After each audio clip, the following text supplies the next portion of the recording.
Disclaimer, bawal ang judgmental, bawal ang basher, kung meron man, gumawa ka ng sarili mong video. This is for fun and no bashing. Ikaw na, perfect! For today's video, kami ay magtatanggal ng lumang pintura sa mga dingding para mapinturahan ng bagong kulay.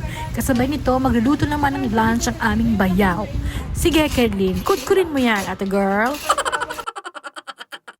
Dahil konti lang ang oras namin para matapos agad ang trabaho na to, kaya dire-diretso naman kaming gumawa hanggang sa gabi.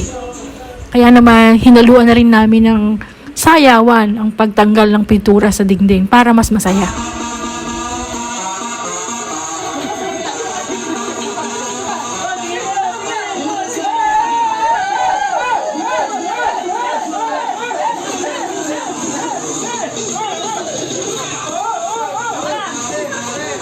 Dito sa video na to ay makikita ninyong tulong-tulong kami nagkukudkod ng pintura sa dingding habang ang mga girls naman ay nasa labas para mag-prepare ng dinner.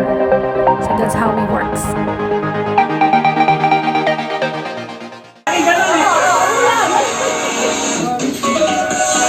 Isa pa!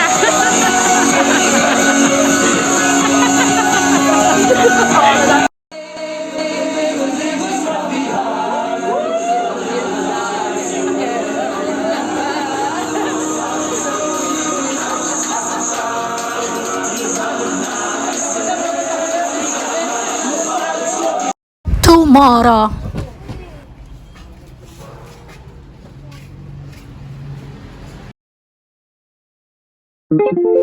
Tada! We made it! Bago na ang pintura ng dingding, mukha na siyang bahay. Natapos na din namin ng aming bagong lutuang area. Ito at nakita nyo si nanay na dito na siya nagluluto sa labas. Following week nga ay inayos na rin namin ng aming kusina na makikita ninyo sa susunod namin yung mga video.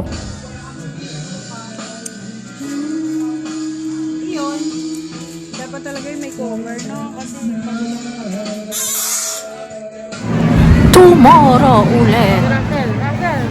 Siyempre naman, pagkatapos namin magtrabaho, kami naman ay maglilibang. Ayan, tapos na ang aming video. Maraming salamat sa panonood. Subscribe kung gusto mo.